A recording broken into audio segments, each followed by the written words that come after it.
Today I'm going to talk about a project that took a month of daily work. Hundreds of touch sensors, 1,000 connections, tons of challenges and problems. And in the end, a smart tabletop unlike anything I've ever seen. Enjoy watching. So let's get started making a table made up of hexagons. Actually, dozens or even hundreds of craftsmen have already made tables like this. Before us, there's a legend that every self-respecting epoxy craftsman must make a honeycomb table at least once. That's exactly what we set out to do. But we decided to go a bit further and make this table with smart features inside. But let's take it step by step. The tabletop will be made of oak. As you might have guessed, the shots of Andre preparing the oak boards are no coincidence. We'll use them to make the panel. First we run them through the jointer, and then we bring them to the same size using a planer.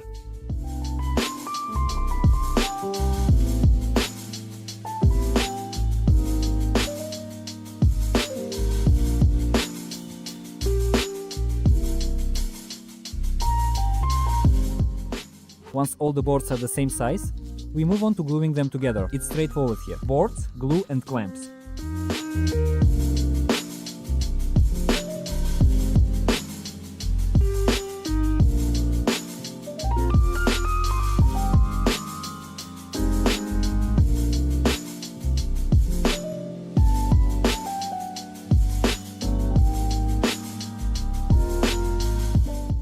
The next day, the glue had dried and I placed the panel on the CNC machine. I secured it using a vacuum. This might come as a surprise to many people. A vacuum table works through MDF, and as a result, the workpiece is held in place extremely securely, as I'm demonstrating on camera. Personally, I was very surprised when I learned about this feature. But then, it was several long hours of CNC work. The program was carefully set up so that the bit doesn't cut the honeycombs all the way through, just barely, so that they stay exactly in their proper place.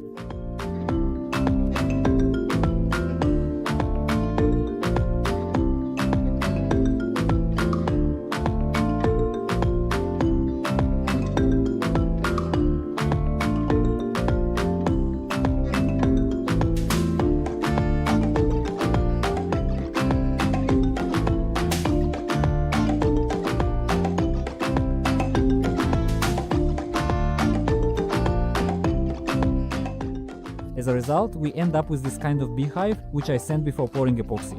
Otherwise, the fibers and shavings will remain in the epoxy forever, strangely enough.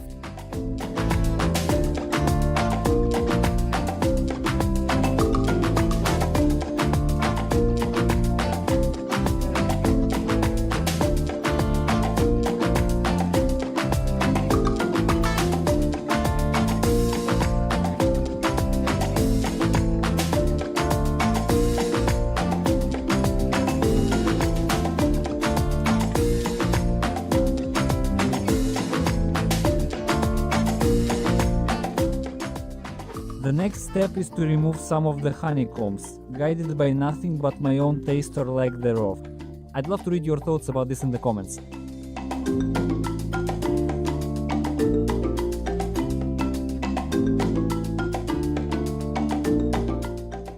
Once all the necessary or rather unnecessary honeycombs are removed, we prepare the tabletop for pouring. As you can see, after milling, the tabletop warped a bit, so we clamp it around the entire perimeter and seal it with silicone.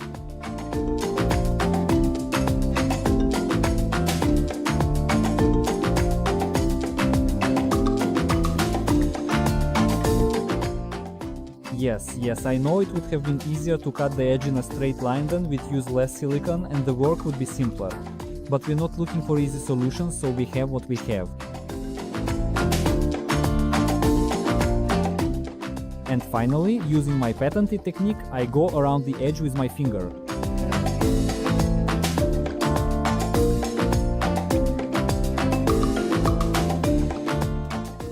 For the first layer, as well as the following ones, I use the product called Crystal Epoxy from Artline, since the pour layer is thin and the mixture dries or, more accurately, polymerizes, meaning it turns into a polymer. It fully cures in just 24 hours, which is very convenient for thin layered work like this. I tinted it slightly blue. As a result, this layer should fill about 60 to 70% of the volume.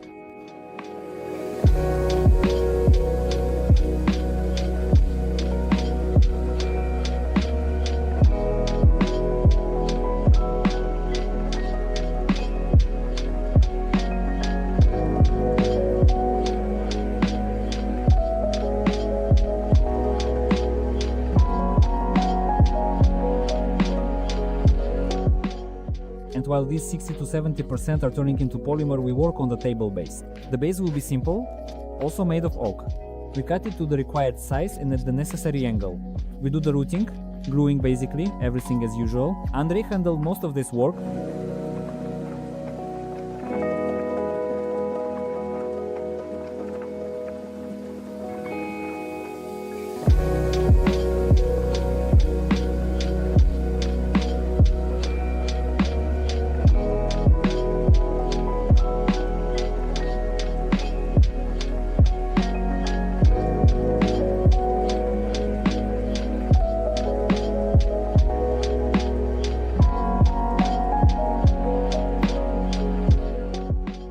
Once all the parts are ready, we assemble the box that will hide all the wiring. It's all straightforward here. The base is plywood, framed with oak slats and secured with glue and brad nails.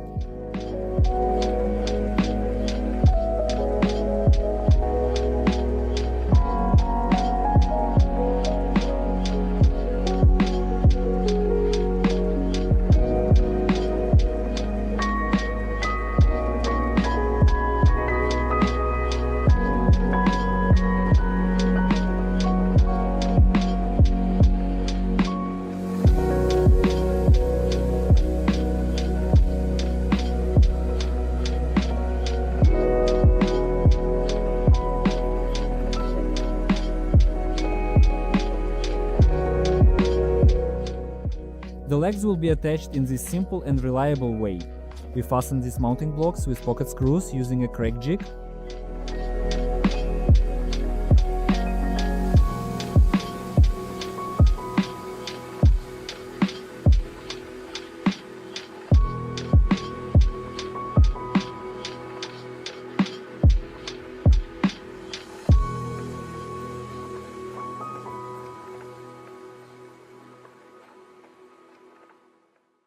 Meanwhile, the first coat has dried, and I'm mixing up the same compound again. The second layer needs to be opaque and thin, so that the wires, LED strip and other components aren't visible, but still allow the light from the strip to shine through. You'll understand everything a bit later. That's why I slightly tint the resin and add the powdered colorant. Basically it's a very fine metallic pigment, and I pour it in a layer a couple of millimeters thick. As a result, in the main layer, the light will spread evenly and hit this opaque layer. This way, we'll achieve the brightest possible effect. If we pour the entire layer with metallic pigment, the light would hardly pass through it, and the intended effect wouldn't be achieved.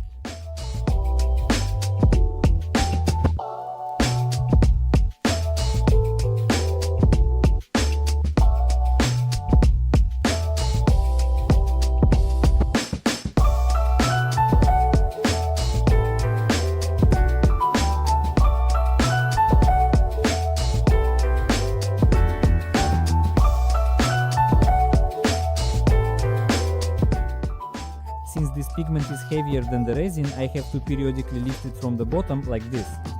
This needs to be done directly before the resin starts to set. That's exactly when you can fix it in the desired position, which is what I'm doing now.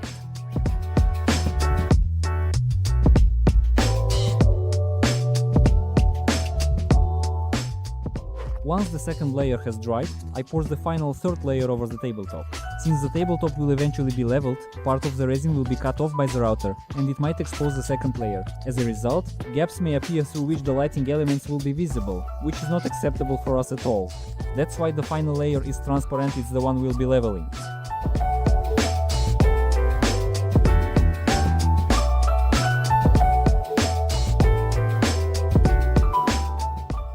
Before leveling the tabletop, we trim it to size using a sliding miter saw.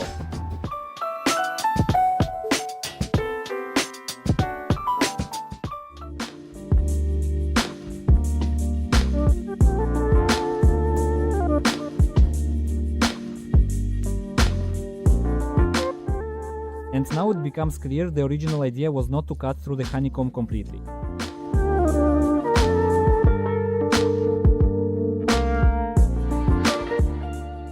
The next step is to make a clever cutout using a spiral bit.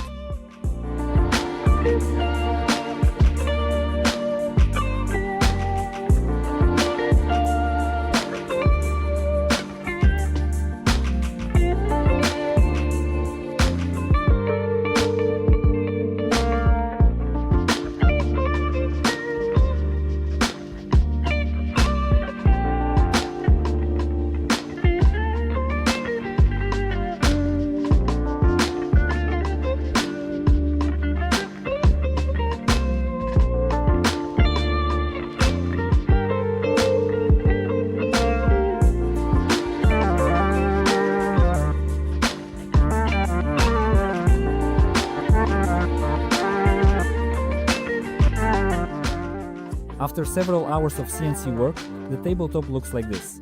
All that's left is to remove the fuss and move on to the most interesting part.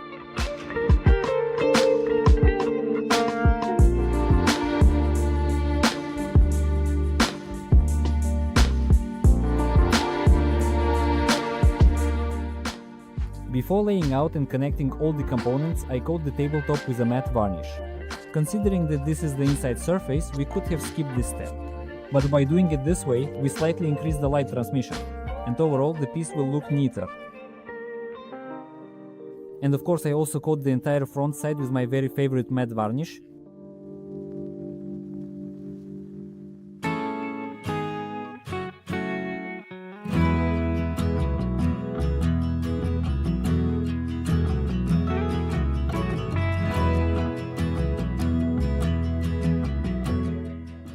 To fully achieve the intended effect, we truly need to install about 100 touch sensors, but we decided to go even further and significantly enhance them so that the overall effect would be even cooler.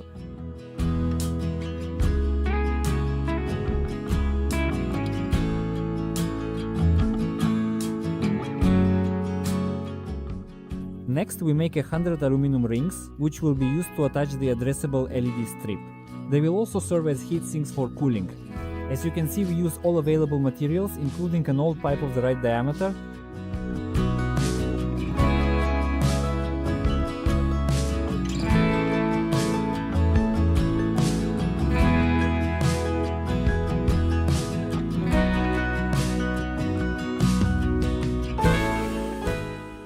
As a result, we have 100 aluminum rings, 100 reinforced touch sensors, and a week to solder and assemble everything.